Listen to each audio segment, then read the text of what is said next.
আচ্ছা, আমি তো অনেক ব্রাইডকে সাজিয়েছি, আর আজ যে ব্রাইডটাকে আমি সাজাতে গিয়েছিলাম, তো বনুটার সাথে আমার পরিচয় হয়েছিল ফেসবুক থেকেই। তো ও আমাকে অনেক দিন আগে থেকেই ফেসবুকে ফলো করতো।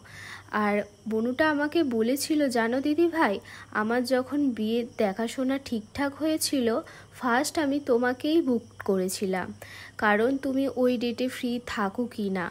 যেহেতু তোমার কাছে সাজা এটা আমার একটা স্বপ্নের ব্যাপার।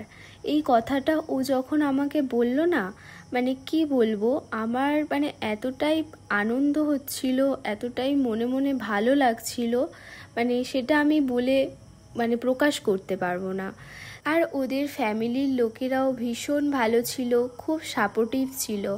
তো কথা বলতে বলতে দেখো আমার মেকআপটা অনেকটাই এগিয়ে এসেছে।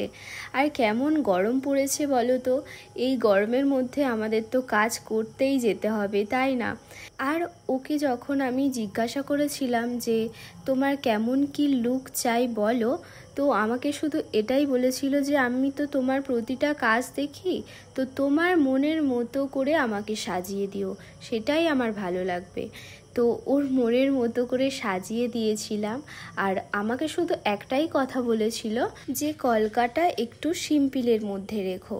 তো আমি চেষ্টা করেছিলাম ওর মনের মতো করে করে দেওয়ার, আর ওর খুব পছন্দও হয়েছিল কলকাটা।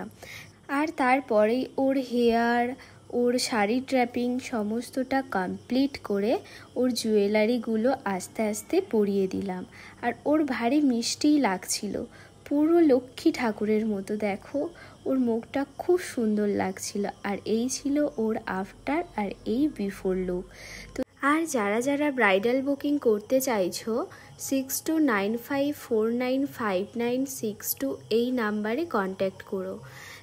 আর তারপরেই ওর ভিডিওগ্রাফাররা এসেছিল, আর ওরা ঠিক যেমনভাবে আমাকে বলছিল আমি ঠিক তেমনভাবেই করছিলাম ওর ভিডিওর জন্য। তো সত্যি কথা বলতে ওর খুবই মিষ্টি লাগছিল বিয়ের দিন। আমি তো চোখ ফেরাতেই পারছিলাম না, এতটাই সুন্দর লাগছিল ওকে। পরে যখন ওর সাথে আমার কথা হয়েছিল, ও আমাকে বলেছিল, জানো দিদি ভাই, সবাই আমাকে খুব ভালো বলেছিল আর তোমার কথা জিজ্ঞাসা করছিল। তো যাই হোক, ওর মুখে থেকেই ওর রিভিউটা একটু শুনে নাও তোমরা। বলো কেমন লাগলো বলো। পুরো স্বপ্নের সাজ, আর কিছু বলবো না, স্বপ্ন পূরণ হয়ে গেছে। হেভি হেভি হেভি হয়েছে। নাইস।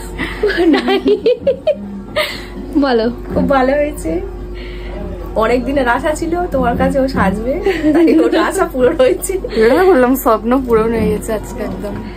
ঠিক আছে। তারপরেই বাড়ির দিকে রওনা দিয়ে দিলাম। আর এই ছিল ভিডিও। তো তোমাদের কেমন লাগলো জানিও। তো সবাইকে টাটা।